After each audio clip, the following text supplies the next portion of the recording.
8 con 12 minutos, las 8 de la mañana con 12 minutos, estamos de regreso, jueves 9 de octubre del 2025, en Ahora es Cuando, por Infinita y también en infinita.cl.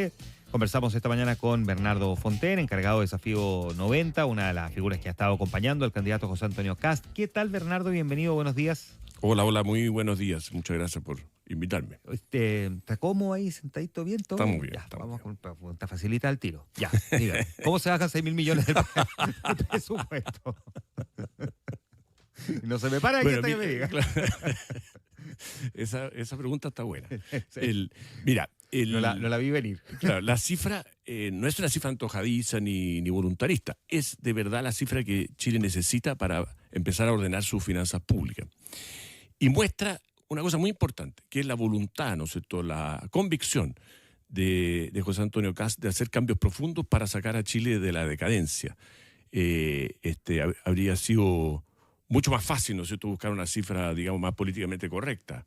Pero eso, el problema que tiene es que no empieza a solucionar el problema que tiene el exceso de endeudamiento del Estado.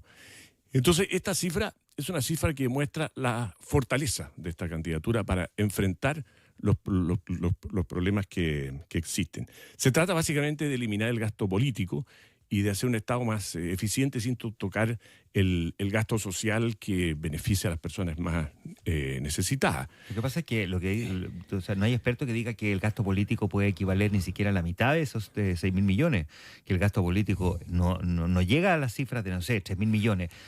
Cuando hablamos de gasto político, yo entiendo que hablamos de operadores, apitutados y lo que se ha dicho tantas veces. Pero ¿cuánto calculan ustedes que es el gasto político? Para hacer una idea. Espérate, voy a ir a eso después. Pero primero pongamos el orden de magnitud de esto, porque aquí es importante tener la proporción. Aquí nosotros estamos hablando de bajar el gasto un poco menos del 7%, durante el 6 y tanto por ciento, digamos 6%. Eso equivale a llevar el nivel de gasto a lo que tenía Chile hace 3 años atrás. Y hace 3 años atrás el Estado funcionaba, ¿no es cierto? No había ningún desastre.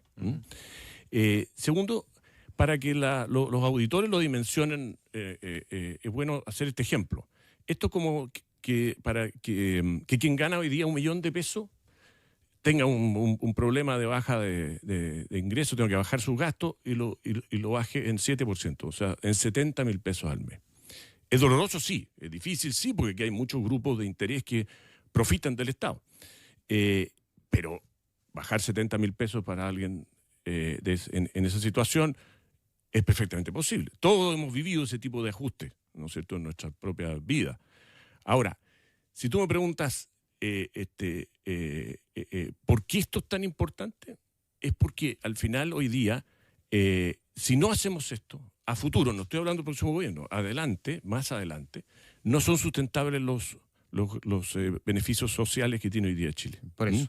Y además existe abuso en el Estado y existe un endeudamiento que crece, y ese endeudamiento lo vamos a pagar todos nosotros. Si el endeudamiento no lo pagan los políticos, lo pagamos nosotros. Vamos a ir al tema del endeudamiento en un momento más. Por eso que yo ahora, si tú preguntas... Uno entiende la lógica de los 6.000 millones. Yo creo que no hay mucho más espacio para el debate de que efectivamente hay que bajar gasto del Estado. De hecho, habría que decir que en este mismo gobierno es que se convocó a un comité asesor para que le hiciera propuesta al respecto. Así es. Lo que ha estado en discusión es cómo llegar a los 6.000 y en 18 meses, además. Exacto. Ya. Mira, aquí hay la mitad más o menos son medidas de gestión y administrativas, la otra mitad necesitan leyes. Por tanto, llamamos desde luego a elegir un Congreso que apoye los cambios. La reducción de gasto tiene 3 ejes, o 3 bolsones, si tú quieres. El primero es frenar los abusos, porque hay mucha gente que se aprovecha del Estado para sí mismo.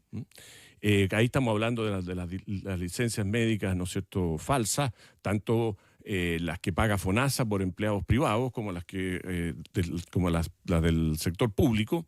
Estamos hablando de lo que se llama el fraude social, que es gente que recibe beneficios del Estado en circunstancias que por su nivel de ingreso o condición no debería recibirlos. Estamos hablando de bajar la evasión en el Transantiago, porque es injusto que el 60% pague y el 40% no. y otras cosas por el estilo, como por ejemplo bolsones de corrupción, que son las fundaciones, el gasto político relacionado a una serie de instituciones que en realidad no se justifican para el bien común. Ya, Ese es un primer bolsón. Ya, déjame entonces Y eso más o menos suma 1.800 millones de dólares. Déjame hacerle un doble clic ahí, ese primer bolsón. Sí. Se han hecho esfuerzos en distintos gobiernos por tratar de disminuir la evasión en el Transantiago y no se ha conseguido. Se ha logrado en un porcentaje, pero no se ha logrado. ¿Se han hecho los esfuerzos? Sí, o sea, salvo que se han dicho que se han hecho los esfuerzos. No, se han hecho los esfuerzos. O sea, aquí han estado sentados ministros de Transporte y se han puesto ejemplos concretos de los esfuerzos que se han hecho, se han cambiado los sistemas para que la gente pague, las fiscalizaciones, cómo han aumentado, se han hecho los esfuerzos. Pero no quiero detenerme en eso, que lo que quiero decir es... No es el monto más importante tampoco. No, pero no importa, pero todo suma, con tu mismo dijiste, Sí. porque también uno podría decir 70 lucas en un sueldo de 1 millón, tampoco es tanta plata, pero sin embargo es doloroso. La pregunta es si existe el plan para decidir cómo se va a eliminar la evasión del Transantiago. No, eliminar no, eso sería imposible. Se ¿Cómo, trata de ¿cómo disminuirla? de contener la evasión o disminuirla. Sí, existe un plan. Ahora, lo más importante aquí es lo que ha demostrado Dorothy Pérez, ¿verdad? Que aplicando las mismas leyes, descubrió este tremendo fraude de licencias médicas para viajar o para ir a los casinos, distintas cosas. Y eso, fíjate que lo hizo sobre un tema que era muy conocido y que ningún gobierno había hecho. O sea, esto no fue un invento, digamos, esto es una cosa que se sabía. Ya, okay. Entonces, y fíjate que eso hizo que en 2 meses bajara las licencias médicas en 40%. En 40%. Entonces, ahora, Bernardo, eso, tú dices, para darte una idea, el tema de las licencias médicas, nosotros pensamos que pueden ser 700 millones de dólares. Hay gente que dice que son 1.000 millones de dólares. O sea, es una cantidad gigante. Ella hizo cumplir la ley, pero en el caso... está haciendo cumplir la ley, porque falta... En el caso de la evasión del Transantiago, ustedes lo que dicen es que no se está haciendo cumplir la ley y que por eso que se puede ahí conseguir... Por supuesto, hay una ley que exige que permite controlar la evasión. Y mira, esto es como todas las cosas, ¿no es cierto? Esta semana se lanzó por la candidatura de José Antonio Caz, ¿no es cierto?, el programa contra el vandalismo. Bueno, el vandalismo existe, todos lo sabemos, todos los gobiernos supongo que han hecho un esfuerzo por controlar el vandalismo, pero es distinto si tú dices yo voy a hacer un registro de los vándalos, ¿no es cierto? Y los vándalos van a tener como sanción la disminución o la pérdida de beneficios sociales. Bueno, eso es una cosa que te cambia, ¿no es cierto? Entonces, parte de lo que nosotros necesitamos es un país que vuelva a cumplir la ley, que las personas vuelvan a tener ética. Me citaste un ejemplo también que me parece bien interesante. Por ejemplo, a propósito del caso Fundaciones, decías tú. Ahí también hay plata que se robaron. Sí. Pero esa plata estaba dentro del presupuesto. Sí. Distinto es que no haya derivado o no se haya utilizado lo que correspondía a sacarla del presupuesto y bajar esa plata. Lo que están diciendo es que, por ejemplo, los asentamientos precarios no contarían con esos recursos hoy día, porque esa plata estaba en el presupuesto. Distinto es que no se haya utilizado lo que correspondía, porque se la robaron, a decir, para que no se la robe, la vamos a sacar del presupuesto, para poder bajar y dar con el número que estamos buscando. Es distinto eso. Es distinto, pero hay una pregunta antes. ¿Esa era realmente plata que iba destinada a los campamentos o era destinada a los financiamientos políticos? Porque yo le puedo poner el nombre que quiera, ¿no es cierto? Yo puedo decir, oye, yo voy a pasar plata para una fundación que haga tal y tales cosas, pero ¿realmente estaba pasando plata para los campamentos o era una forma de financiar campañas políticas? Y yo tengo la sensación que era lo segundo. Entonces, por supuesto que los campamentos hay que ayudarlos, digo, nadie podría decir lo contrario, pero ojo que en muchos casos lo que hay es un gasto político que se disfraza de gasto social o gasto necesario, en fin. Llegaste a 1.800 millones. Tenemos ese tema. El segundo bolsón es la eficiencia del Estado, ¿no es cierto? Y en la eficiencia del Estado hay cosas como, por ejemplo, aplicar a las compras públicas tecnología, ¿no es cierto? Incluso inteligencia artificial, y tenemos identificado un software que le podemos aplicar a las compras públicas. Hoy día se compra a través de Chile Compra, son miles de compras y nadie compara los precios. Entonces, cuando uno hace ese ejercicio, que lo hemos visto porque hay quienes lo hicieron a título piloto, resulta que se encuentra que una misma impresora comprada en una repartición pública cuesta mucho más que la misma impresora en otra repartición pública. Entonces uno se pregunta por qué, ¿verdad? Y ahí hay mucho que corregir. Puede ser porque se compró un apurado, puede ser porque no sabían comprar bien, puede ser porque haya un error o puede ser que haya corrupción, ¿no es cierto? No estoy diciendo que todo sea corrupción, pero en definitiva ahí hay una parte grande, ¿no es cierto? Después hay identificados programas sociales que no son muy chicos, no tienen beneficiarios claros, ya no corresponde. De hecho, este mismo presupuesto, aparentemente, no estamos seguros porque ha sido muy poco transparente la presentación del presupuesto del 2026 por parte del gobierno, identifica algunos. Todas las entidades del Centro de Estudios Públicos, la Comisión de Gasto del propio Ministerio de Hacienda, etcétera, etcétera, todos han identificado que ahí hay un monto grande. Después, para que no se me vaya nada, hay un tema de los subsidios de capacidad los subsidios de incapacidad laboral que hay que corregir. Hay mucho consenso de que hay un tema. ¿Cuál es el tercer y racionalizar la burocracia y qué sé yo, ¿no es cierto? Y esos son como 2.100 millones. ¿Y el tercer bolsón? Que son también más o menos 2.100 millones. Te faltan 2.100 todavía. Por eso, el tercer bolsón, claro, que son más o menos los 2.100 millones, es producto de austeridad. Austeridad significa gastar menos, ¿no es cierto? Pero si uno toma las compras públicas, por ejemplo, las compras públicas han crecido 400 millones de dólares en los últimos años. Entonces uno dice, oye, ¿realmente el Estado necesita gastar 400 millones de dólares más en compras públicas? De insumos me estoy refiriendo, ¿no? Uno tiene la duda, ¿verdad? Entonces, ahí hay bastantes cosas que hacer en cuanto a eficiencia porque al final, mira, si los números son impresionantes. El gasto del Estado creció 58% en términos reales, o sea, sobre la inflación. Evidentemente el Estado no es 58% mejor. Entonces, hay mucho que hacer en eso. Y bueno, y esto no lo estamos haciendo solamente nosotros, ¿no es cierto? El Centro de Estudios Públicos, el INTA de Desarrollo, la Universidad de San Sebastián, la Comisión de Gasto del Ministerio de Hacienda, etcétera, etcétera. Muchas instituciones han levantado, ¿no es cierto?, iniciativa y la urgencia de bajar gastos. Lo que tenemos claro es que no se va a tocar, evidentemente, los gastos sociales que benefician a la gente que realmente lo necesita. Ya. Ahora, ustedes han planteado también bajar el impuesto corporativo. Y sí, la lógica de cualquier persona es que al reducir impuestos se puede generar mayor déficit fiscal. ¿Cómo compensan al mismo tiempo eso? Porque inevitablemente también tienen ahí una dificultad. Claro. Bueno, nosotros lo que queremos es que el país se vuelva a levantar, vuelva a despegar económica y socialmente. Y para eso es clave la facilitación regulatoria que hemos hablado, que es eliminar y rediseñar y simplificar y modernizar toda la inmensa cantidad de regulaciones que tiene Chile hoy día. Y segundo, bajar el impuesto a las empresas, o que es el impuesto que frena la inversión. Es el impuesto directo contra la inversión. Primero 23% directamente, pero además también a través de un crédito, o sea, a través de una reducción de impuesto adicional para las empresas que mantengan trabajadores contratados, pudiéramos llegar a una tasa tipo 20%. Bueno, esa rebaja se compensa con la disminución de gasto. Más o menos la mitad de la disminución de gasto va a ir a financiar, digamos, a compensar la disminución de ingresos. A netearlo. Ahora, ¿usted tiene alguna meta fiscal respecto a la reducción del déficit o la contención del endeudamiento? Sí, tengo aquí el equipo económico que encabeza Jorge Quiró ha estudiado y propuesto una cifra muy desafiante, que es llegar a un equilibrio fiscal al final del cuarto año. Y por eso necesitamos esta reducción de gasto rápida y profunda, pero que también es perfectamente posible y alcanzable porque estamos hablando de magnitudes que son 7%, 6% del gasto total. Y tú has mencionado también aquí que uno de los focos es recuperar el empleo, y lo que hemos tenido fundamentalmente es personas jóvenes, mujeres y también mayores. ¿Cómo incorporarlos de vuelta al mercado laboral?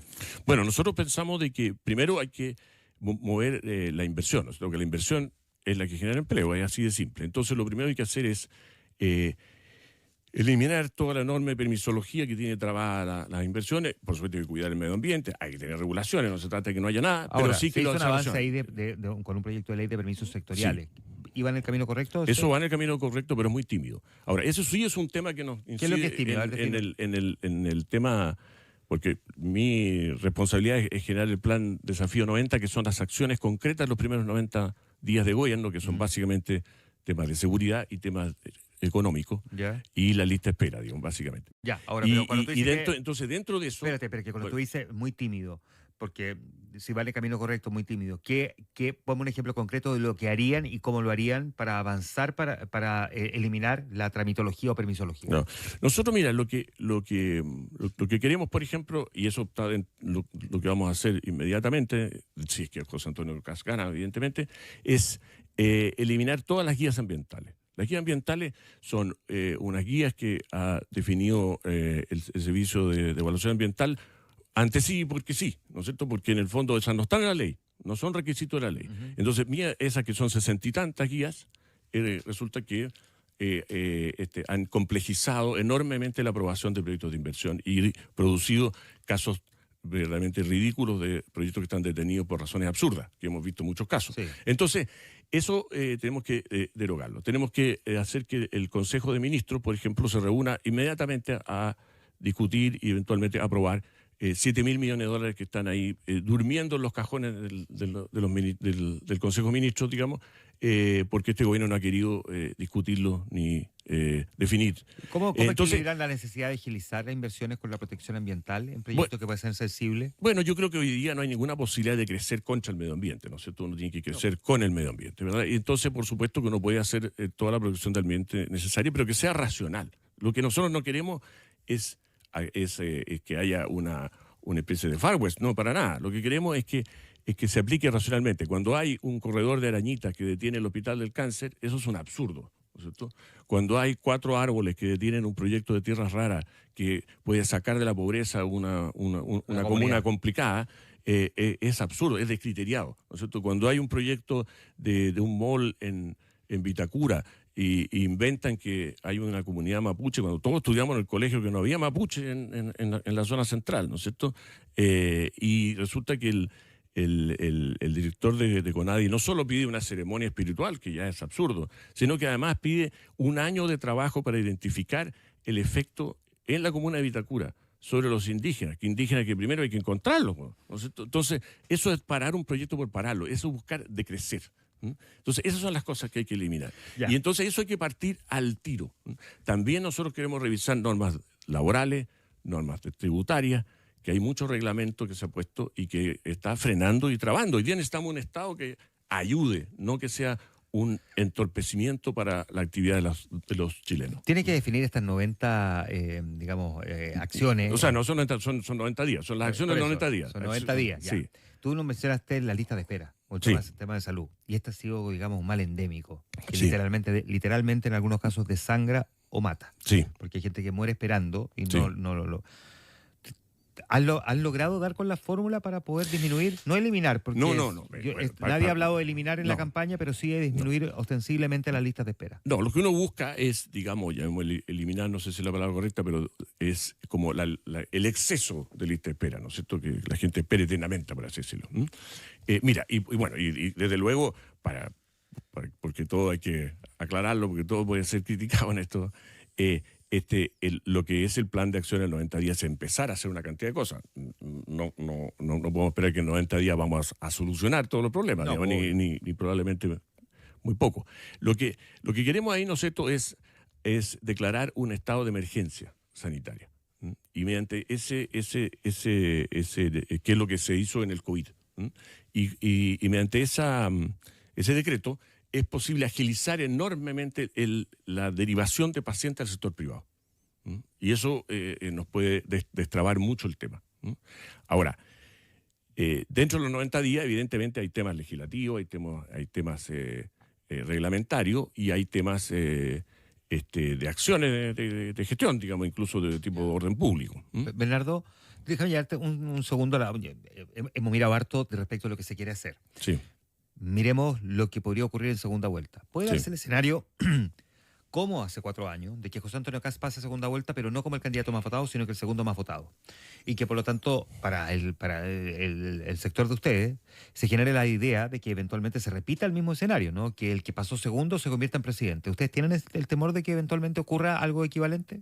¿En qué sentido? Que Jara repita el escenario Boric. Boric pasó segundo y ganó. Sí. Kast llegue llegue segundo. Llegue en ese segundo, caso, por ¿y eso me ustedes creen confundo. que se puede dar ese escenario de que el segundo gane la presidencia? Mira, nosotros vemos de que todas las encuestas muestran que hay una enorme mayoría de chilenos que quiere un cambio. Y esta elección básicamente se define entre eso: la continuidad de la candidata Jara del Partido Comunista, que es la continuidad del mal gobierno de Boric, o el cambio que representa José Antonio Kast. Esa es la gran definición.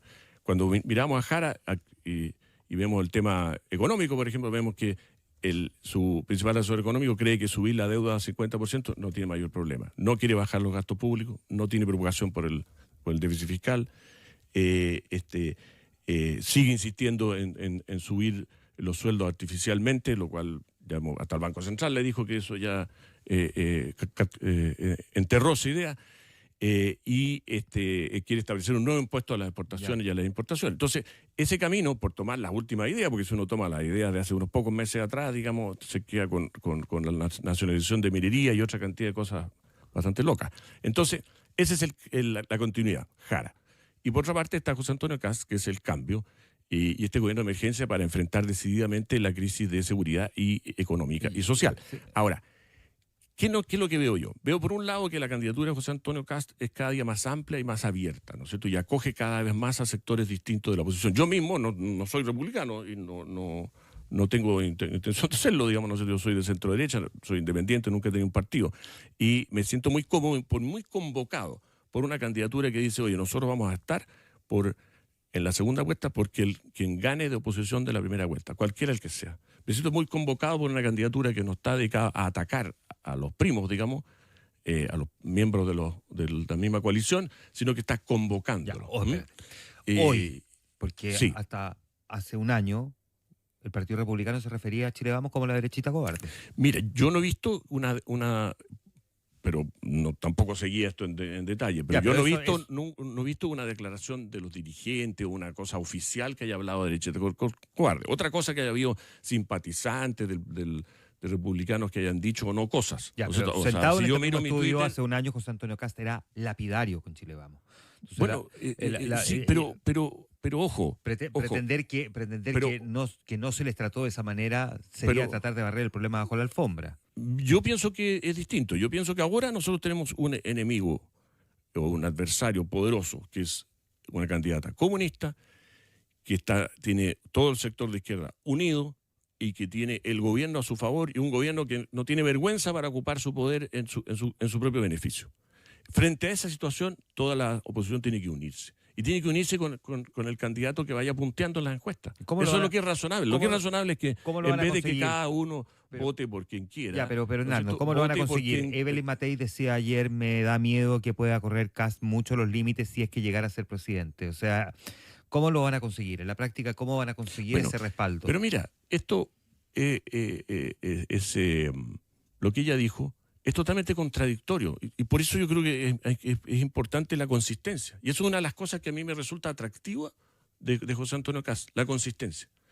Ella llamó a votar por José Antonio Kast la vez anterior. Ella llamó, incluso declaró respecto de la crítica, por ejemplo, de que José Antonio Kast no iba a defender suficiente a las mujeres, lo cual es totalmente falso. Ella misma dijo, oye, las mujeres nunca van a estar mejor que con José Antonio Kast. Ella llamó a apoyar, y todo Chile Vamos votó. Yo mismo trabajé en la campaña para aprobar el segundo proyecto constitucional y ahora se da vuelta. Entonces yo creo que hay que salir de ahí, hay que salir de la discusión en bien del país, no en bien de la candidatura de José Antonio Kast, no, sino que en bien del país la oposición tiene que unirse y tiene que votar por el candidato que vaya punteando para que demos una buena primera vuelta y una mejor segunda vuelta y podamos ganar y podamos hacer un gobierno en conjunto, porque el próximo gobierno de todas maneras ser un gobierno de unidad de la oposición, para sacar adelante a Chile. Chile Vamos debería ser parte del gobierno de Kast. Bueno, yo creo que sería súper bueno que fuera. Y yo creo yo como votante de Chile Vamos histórico no entendería que no fuera parte de un gobierno de derecha que quiere hacer los cambios que todos estamos de acuerdo, porque el diagnóstico es el mismo. La pregunta es si José Antonio Kast los invitaría a formar parte de su gobierno, que es distinto a que los apoye en segunda vuelta.